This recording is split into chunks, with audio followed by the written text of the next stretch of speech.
Olá, boa tarde, sejam bem-vindos a mais um Café com a Patielas. De novo aqui, Carmencita. Alô, alô. A Andressa. Oi. E hoje a nossa primeira convidada, Isabela de Mello. Seja muito bem-vinda novamente. Fale um pouquinho de você para os nossos espectadores. Ai, que alegria, né? Ser a primeira convidada aqui. Chique, né? Chiquérrimo.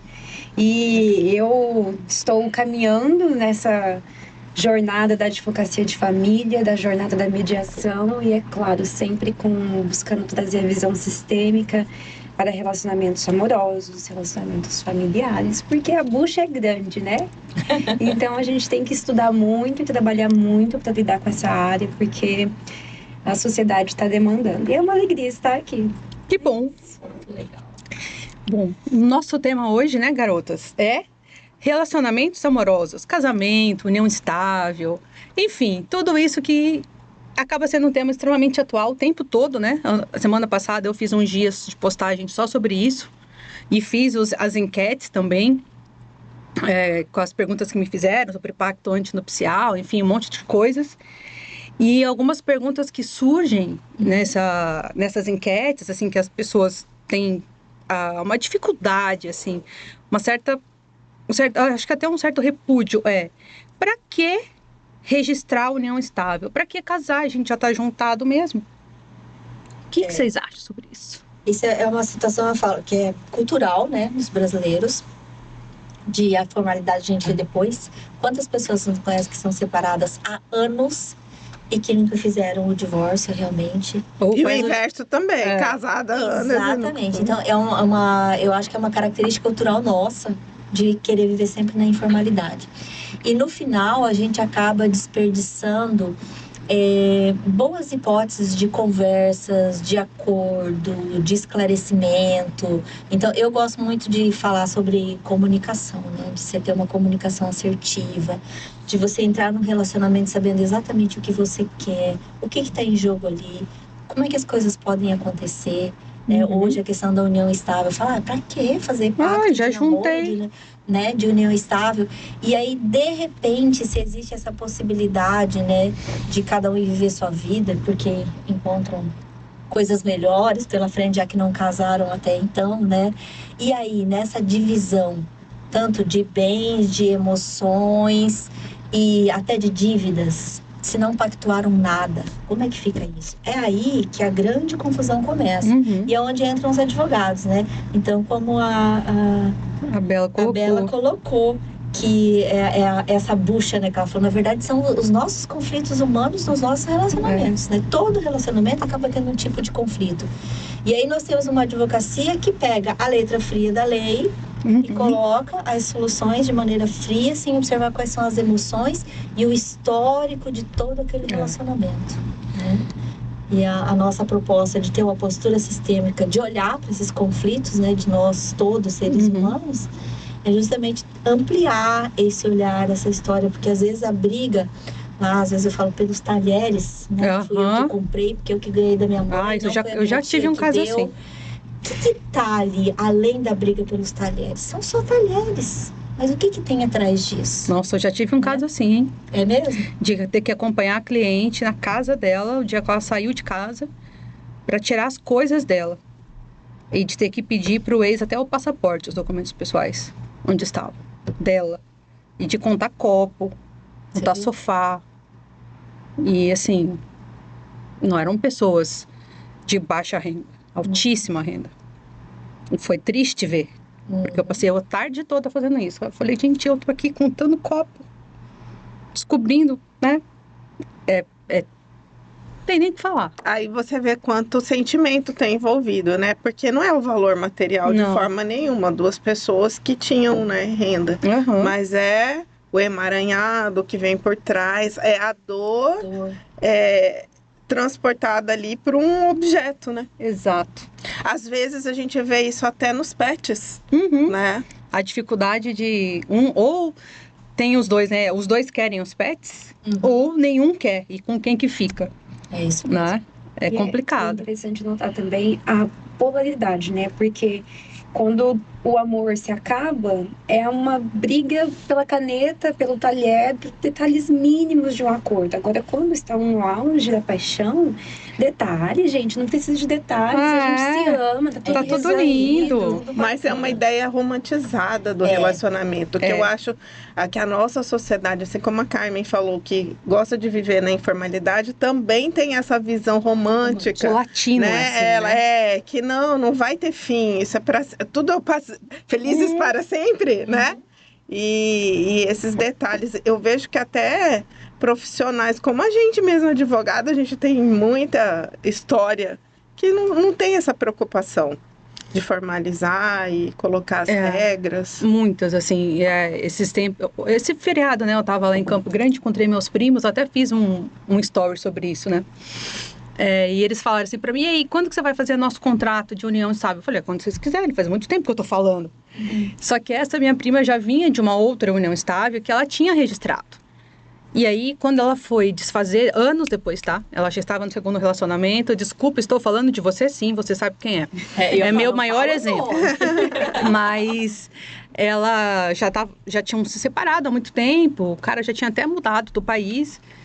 E na hora que a gente foi fazer a dissolução da união estável, ele falava assim pra ela, mas pra quê? A gente já tá separado mesmo, você já tá com outro, eu tô aqui. Eu falei, simples, né? Ela falava assim pra ela, é simples, você tem um contrato. Enquanto você não se desfizer esse contrato, você está vinculada a ele. Se ele morrer, você é viúva dele e vice-versa. Se ele contrair dívidas, pode ser que... No ônus e no bônus, exatamente. Né? Mas é uma dificuldade. Aí você falou da comunicação, né? De comunicar. A gente, como latino, falando nisso, a gente tem uma dificuldade muito grande de falar sobre dinheiro. Parece que todas as vezes que um casal começa a falar sobre patrimônio, o que nós vamos fazer... Eu nem estou falando de regime de bens, hein? Estou ainda no... Vamos mudar, você vai investir seu dinheiro no novo apartamento junto comigo, como é que a gente vai fazer? A herança que você recebeu da sua mãe, você vai investir ou vai ser só sua? Essa série de coisas, né? Escola, de filhos, mas principalmente no mundo do dinheiro. A sensação que eu tenho é que assim, mas pra que você quer fazer um pacto antinupcial? Pra que você quer falar sobre isso? Você acha que eu vou te dar o golpe? Não sei se vocês têm essa sensação, mas já me falaram muito isso. Pra quê? Tem até a história do concurso público, né? Hoje tem muita gente que namora tal, e fala, quando passar no concurso público, aí a gente vai casar ou vai fazer um contrato de união estável, qualquer coisa assim. E aí a pessoa passa no concurso público lá do outro lado do país. Aí vamos supor que seja o namorado que passou. E aí a namorada tem uma carreira aqui. Aí ela deixa a carreira dela e muda com ele por causa do concurso público. Gente, isso tem que disciplinar, porque isso vai acabar dando problema um dia. Isso vai pesar no relacionamento. Qualquer problema que tiver no relacionamento, ela vai falar, mas eu abandonei tudo. Exato, são as renúncias, né? Isso mesmo. Então, assim, tem que pactuar, tem que conversar sobre as situações. Ser menos romântico. E lembrar, né, que apesar de a gente se apaixonar, e a gente fica meio cego de paixão mesmo, existe a vida prática, não tem como correr. Paixão acaba, né? Eu conheço casais que até hoje um não sabe quanto o outro ganha. Opa! Né? Então, como... Não sabe como parece vive. Assim, que é invasão, parece que é isso que você falou, né? Tá achando que eu vou te dar o golpe. E é disciplinar, e aí acontece. O homem ou a mulher se apaixonar por outra pessoa, ou mesmo a falecer, como que tá? Você não sabe nem o que a pessoa tem. E quando você vê, muitas vezes, só te sobrou dívida. Seu patrimônio foi dilapidado e você nem tá sabendo, né? E, Bela, você fez uns posts semana passada, muito interessantes, né? A Bela tá virando... Ela que fala que morre de medo de fazer vídeo, nossa. Eu gostei do elefante. Isso que eu ia falar. O post do elefante. De repente o elefante faz aquele barulho, ela... Ai, eu não vi. Menina, a Bela tá assim... Olha, pra me inspirar. Você também gosta muito de comunicação não violenta. Acredito que o post do elefante seja para isso, né? Com certeza. Para falar sobre isso. Na sua prática, de casos que você já atendeu, de pessoas que vieram falar com você sobre divórcio, enfim, a gente tem uns casos em comum, a gente troca bastante ideia. Como que você vê essa questão da comunicação? Existe um receio de que vai tocar em um assunto muito delicado e aí o amado, né, vai entrar com a sua resistência, mas o que eu acho que o pessoal não entende é que se é difícil falar quando você tá no auge da paixão e do amor, imagine você conversar sobre esses assuntos quando o relacionamento já tá acabando, quando já aconteceu um divórcio. É por isso que divórcios muitas vezes fazem aquela destruição geográfica, patrimonial, financeira, emocional, familiar. Arrasa, né? Pela falta de diálogo que deveria ter se iniciado no começo, né? E aquilo que começa bem, termina bem. Então não tem uma fórmula mágica para você falar, olha, faz isso daqui que seu relacionamento amoroso ele nunca vai passar por um problema. Não tem. Não existe. Porque casamentos começam por diversas razões, terminam por diversas razões. Mas o que ajuda e ajuda muito é conversar. Quem é você?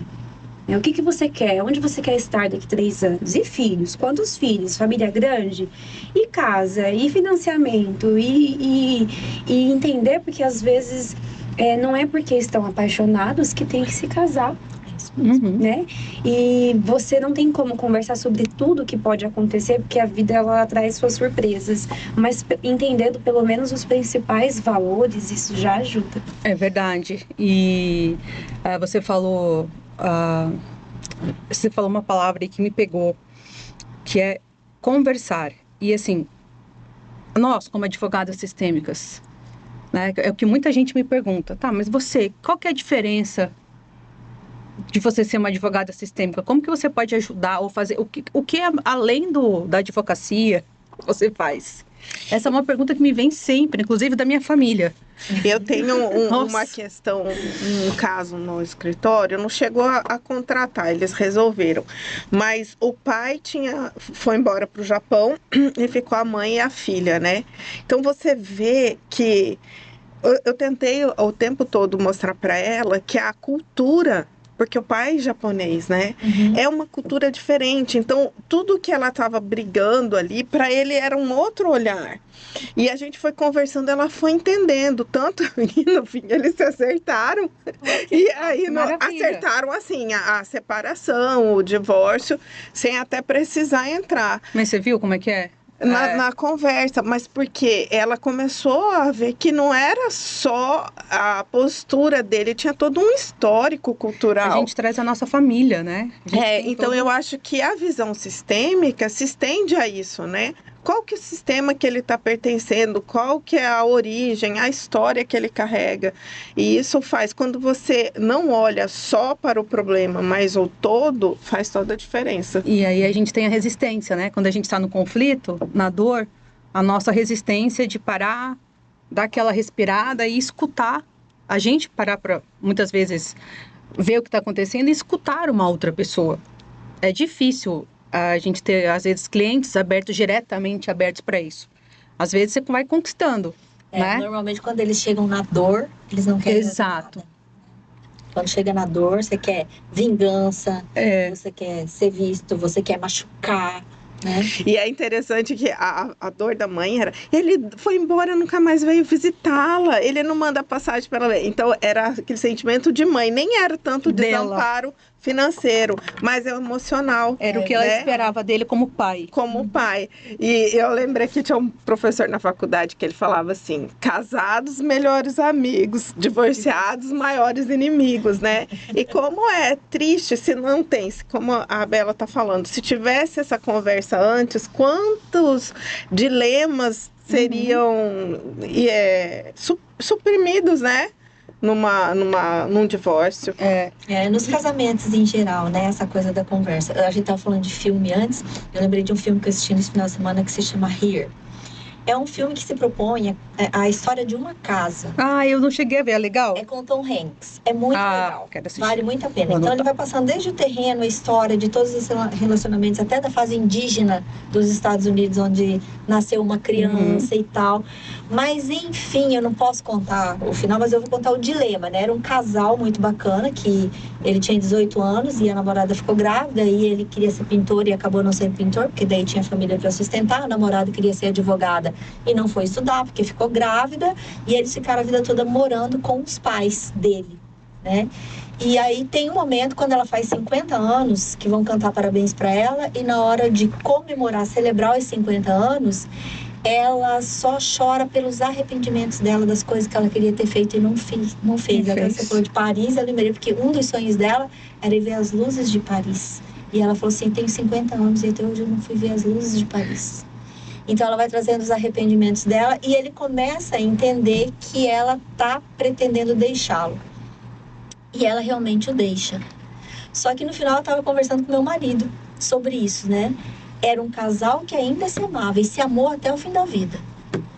Né? Mas a falta... inclusive. Mas o que eles não tiveram? Eles não tiveram conversa para ele entender quais eram os anseios dela e ela perceber por que ele não conseguia realizar os anseios dela. E muito provavelmente vice-versa, né? Exatamente. Então eu falo assim, gente, ontem eu estava comentando isso com ele, é a falta da comunicação. Daí vem as 5 linguagens do amor, né? E de certo ele não assistiu o filme, vou assistir, mas de certo ele praticava uma linguagem achando que estava atendendo as expectativas dela. E ela, por outro lado, eu até brinquei ontem na igreja, o pastor falando que da buquê, e eu tava com uma amiga do lado, ela falou, alguém falou pra mim que não gosta de ganhar flores. Eu falei, eu não gosto de ganhar flores, que elas vão morrer. Eu falo, então pelo menos me dá uma flor que eu vou plantar, porque eu sei, sabe? Não sei vai brotar, eu acho um dinheiro jogado. Eu falo, me dá flor de buquê. Não, eu não gosto de ganhar flor de buquê, ainda vendo a pobre coitada morrendo lá. Então, é assim, e como que vai saber, né? Se culturalmente, é lindo ganhar buquê. Então, assim, são coisas que dependem de conversa, de você ter a liberdade também de falar o que você quer naquele relacionamento, o que você pretende, porque também tem casal que não se abre muito para ouvir o outro, né? Vocês falando disso, você tinha falado antes da renúncia, né? Uhum. A gente faz muitas renúncias e hoje, antes de vir para cá, eu estava lendo sobre escutando falar sobre o livro do Bert lá, Para que o Amor Dê Certo, com relação aos casais, né? As diferenças das ordens do amor, de hierarquia, pertencimento, dar e receber entre casais. Uhum. E aí eu queria saber de vocês, principalmente da nossa convidada, essa questão da renúncia. Muitas vezes a gente opta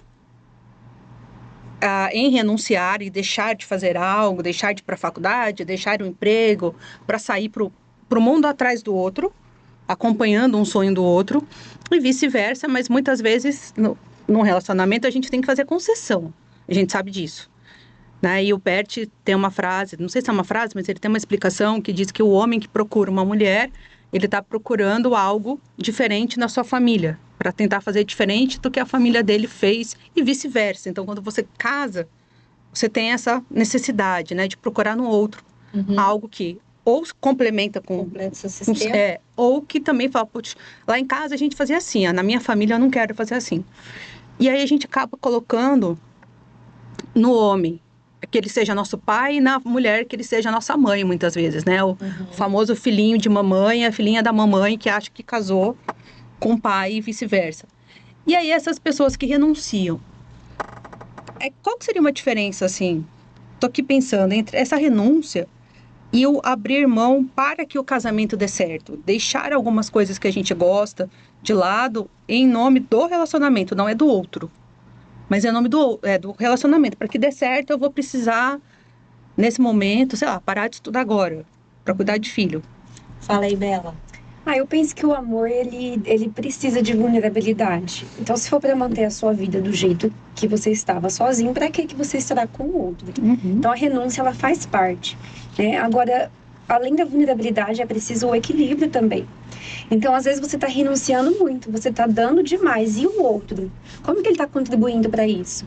É preciso ter muita cautela para você não chegar, inclusive, ao ponto de renunciar a si mesmo. E aí você se anula os seus valores, aquilo que é de mais hierárquico e importante, em prol de algo que talvez esteja muito mais dentro de uma expectativa e de um romantismo do que realmente algo real palpável, do dia a dia. Né? Então, a renúncia, ela precisa de muita reflexão, muito cuidado para que seja algo bem pensado. Se você for assumir os riscos de renunciar a algo na sua vida em prol do outro, que seja pelo menos com ciência plena desses riscos e, na medida do possível, que você procure assegurar formas de, caso não acontecer da forma planejada, que sejam as consequências as mínimas possíveis, né? Assuma os riscos, faça suas renúncias, mas com consciência, reflexão e medidas, se necessário, para para depois não jogar no outro que eu fiz tudo por você. Isso mesmo, né? Olha o que eu fiz. Mas olha só, renúncia é um termo extremamente jurídico, né, pra gente aqui. Renunciar, uma vez que você abriu mão, você não volta atrás. A gente sabe aqui, renunciou a herança, renunciou a testamento, o que quer que seja. Renunciou, acabou. Mas é a mesma coisa de você abrir mão ou de certas coisas. Vocês acham que tem diferença entre uma renúncia? Porque para mim, renúncia é algo muito pesado. Muito forte. É como se eu literalmente abrisse mão e não pudesse voltar atrás. E aí que eu acho que os anseios, porque a vida muda, a vida é dinâmica. Hoje eu casei achando que eu ia fazer XYZ, que os nossos anseios eram esses, mas hoje eu quero outras coisas, né? E quão é normal, é super normal, por exemplo, mulheres que casam super jovens, às vezes abdicam do estudo, até chegam a entrar na faculdade, mas abdicam pela vontade de casar, e a carreira do homem se desenvolve e você está só acompanhando. E eu não estou falando de pessoas de 70 anos, não. Estou falando de pessoas de 50, 60 anos. Né? E aí a pessoa fala assim, o homem fala assim, não, eu sustento tudo e você cria os filhos. Por um momento, isso pode ser lindo, pode ser ótimo, pode ser confortável, bom. Mas os filhos crescem e vão embora. É o famoso filho para o mundo. De repente, pode vir nessa mulher uma necessidade de voltar a estudar, de fazer outras coisas. Mas lá atrás ela falou que não ia fazer. E aí, como é que a gente faz? Eu acho que tem coisas que são negociáveis e outras não, né? Isso que eu queria chegar. Esse é um ponto. Os nossos valores... Tem coisa que não tem como negociar, né? E ali, por exemplo, o casal que quer ter filho... a mulher, o homem, um quer ter filhos, o outro não. Aí então não tem, não vai dar certo. Mas eu penso assim, como você disse, tudo a gente muda o tempo todo. Graças a Deus. Graças a Deus. Ontem meu filho falou uma coisa que eu fiquei reflexiva. Ele falou assim, mãe, a gente não pode ficar preso ao passado. A escolha feita no passado, você tem que pensar que foi a melhor que você podia tomar naquele momento. Extremamente sistêmico. Já pensou? 16 anos. Oi? É o Bruno? Não, o Ricardo. Como assim? Não, mãe, eu ouvi isso numa aula, porque eu tava... Você falando de Europa, eu falando assim, Ricardo, lá em casa, meus irmãos, meus pais, todos já foram para conhecer a Europa, né? E eu fiquei naquela de filhos, construir uma casa imensa, né? Outros objetivos. Aí eu falei para ele assim, olha, hoje eu penso que eu devia ter feito diferente. Ele falou, mãe, foi a melhor escolha que você pôde fazer lá. Cara, vamos chamar ele pra sentar aqui com a gente, porque Ricardo é sistêmico. Então assim... Eu fiz o que eu podia com o entendimento que eu tinha. E hoje eu posso fazer, né? Se eu quiser, eu posso planejar. Então tá tudo certo. Então, eu acho assim, culpar alguém ou o passado, ou até você mesmo, que é o perdão, né? Não te leva adiante. Não leva, mas é o que a maioria das pessoas faz. Dizer sim. Sim, isso que eu ia completar. E a todos como são. É extremamente difícil, mas é básico. Porque a gente decora a frase, mas na hora de aplicar a gente, né? Aí você fala, ai, meu Deus, como dói. E às vezes você tá atendendo uma pessoa, um cliente, um casal que te procura, às vezes os dois te procuram, e você se vê naquela história. Porque a Giane, né, nossa professora, falava muito. Eu lembro dela falar, não tenha medo de começar a constelar. Se você quiser, né, se estiver fazendo um curso para isso. Só vai bater na sua porta os casos que você dá conta de fazer. Conforme você for evoluindo, vem casos mais complicados. É assim também eu penso na advocacia. Enquanto você está numa trajetória. Você é recém-formado, também ninguém vai querer te dar algo muito pesado. Aí você vai ter que ter ainda a experiência de bater. Só que sempre o caso que cai com a gente tem a ver com o nosso sistema. Inventários que não acabam tem a ver literalmente com o meu sistema, que eu estou falando da minha bisavó, está aberto desde 87, eu já falei. Né? Questão de pai e filho, eu tenho certeza. É tiro e queda. E aí a gente, como advogado sistêmico, vem o nosso cuidado de não deixar a gente se envolver na história da pessoa, porque você não é a sua história, apesar de bater pontos terem com você. E eu acho que isso é o legal, porque a gente tem sempre um aprendizado de cada caso que a gente atende, cada pessoa que passa. Pode ser uma simples questão que ela traz, tipo, o que é um pacto antinupcial? A gente aprende com a pessoa. E aí você falou, acho que foi a Bela que falou, das evoluções, né? Esses dias eu postei sobre a cláusula sunset, não sei se vocês conhecem, dos contratos, né? De intrafamiliares e pactos antinupciais. Eu até brinquei, falei, nossa, um nome lindo, né? Mas é uma cláusula evolutiva, que para você que não tem um contrato de união estável ainda, ou quer fazer, enfim, é uma cláusula que diz o seguinte, por exemplo, hoje a gente casa no regime de comunhão, de separação obrigatória, ou no regime de separação legal de bens, perfeito. É o que todo mundo entende, né? Cada um por si, nesse momento, não é tão simples assim. Mas, quando nós tivermos filhos daqui uns 3 anos, 4 anos, e você, como mulher, precisar parar para cuidar dessas crianças, porque a gente sabe que a gente tem que parar para cuidar de filho, não é simplesmente ter, a gente muda o nosso regime para comunhão universal ou para comunhão parcial, para que você tenha também a sua renda, você também consiga usufruir. Então, é uma cláusula que te permite fazer mudanças escalonadas. Ou se um dia eu for prestar concurso e eu precisar parar de trabalhar, como é que fica? E aí, o que acontece muitas vezes no desequilíbrio que vocês estão falando, do equilíbrio do dar e receber? Às vezes a pessoa estuda, a outra está lá bancando a casa, fazendo tudo, num acordo, num consenso, que sabe que aquilo tem um objetivo.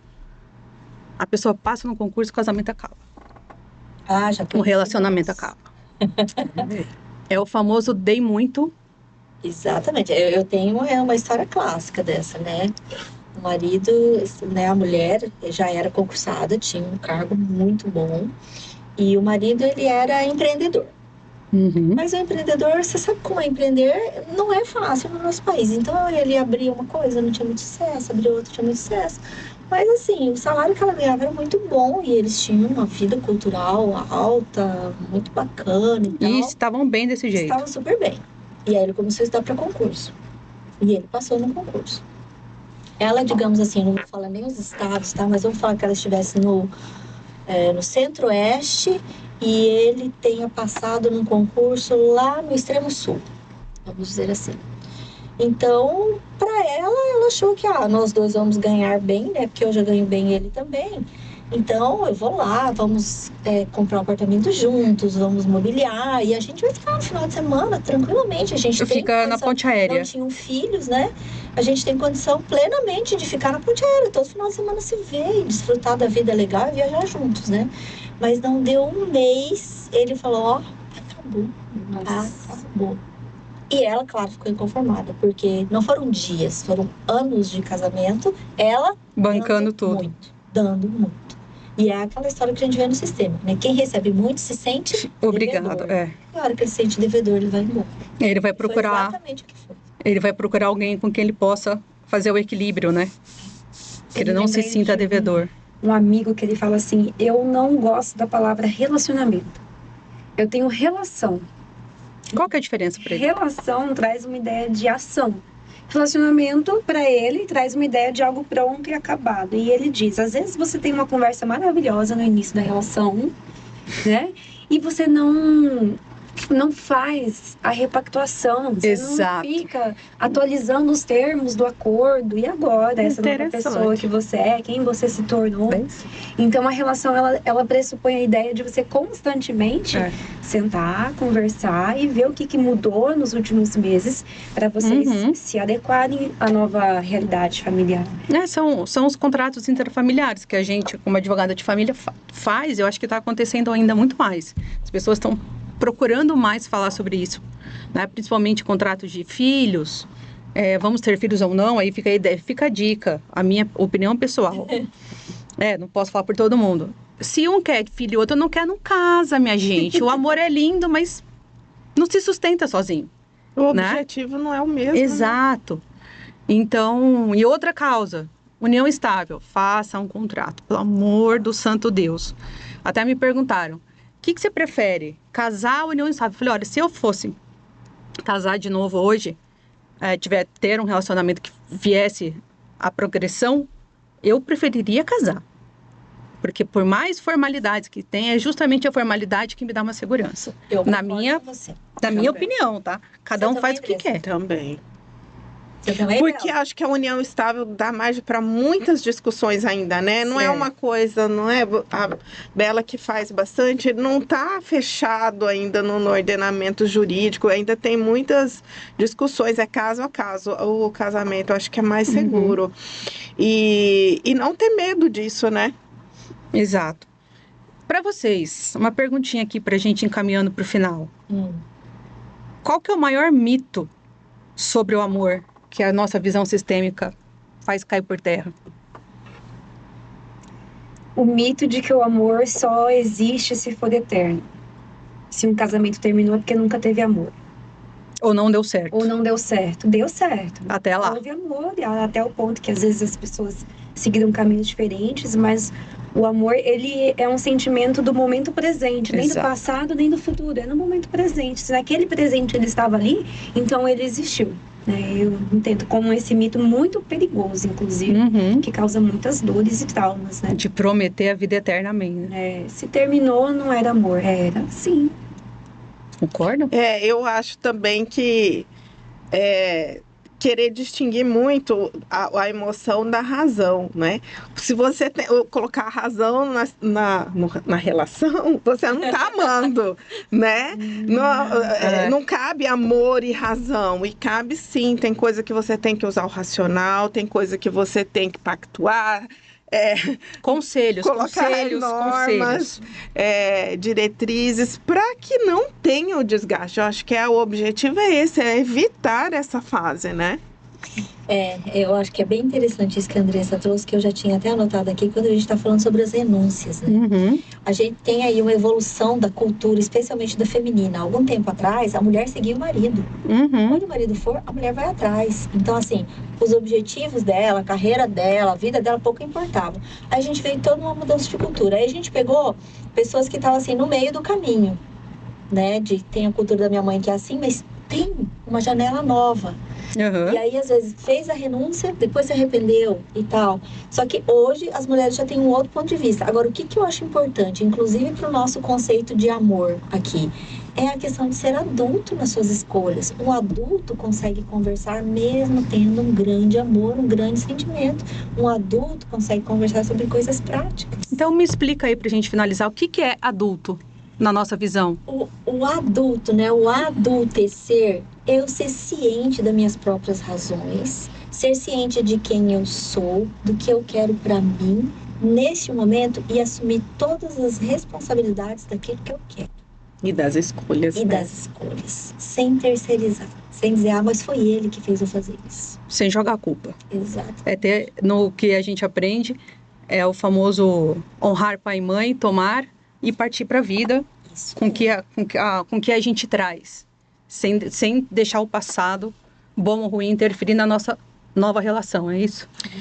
Paty, eu gostaria também de finalizar assim, de falar, honrar as mulheres, né? Porque eu vim assim, a gente teve aquela conversa que a minha avó foi um dos primeiros divórcios, né, do Brasil. O quanto caminho abriu essas mulheres. Então, o olhar sistêmico é para isso. Se hoje a gente tem o poder dessa escolha, né? Nós mulheres principalmente, é porque muitas mulheres sofreram, aguentaram caladas, aguentaram a discriminação social do divórcio, que ainda tem um peso sim social, bem, a gente que divorciou sabe. Então, assim, é honrar, né? Que faz parte da visão sistêmica, é honrar tudo isso que foi passado. E se hoje a gente tem uma sociedade que busca essa igualdade, é porque teve gente atrás para abrir o caminho. Exatamente.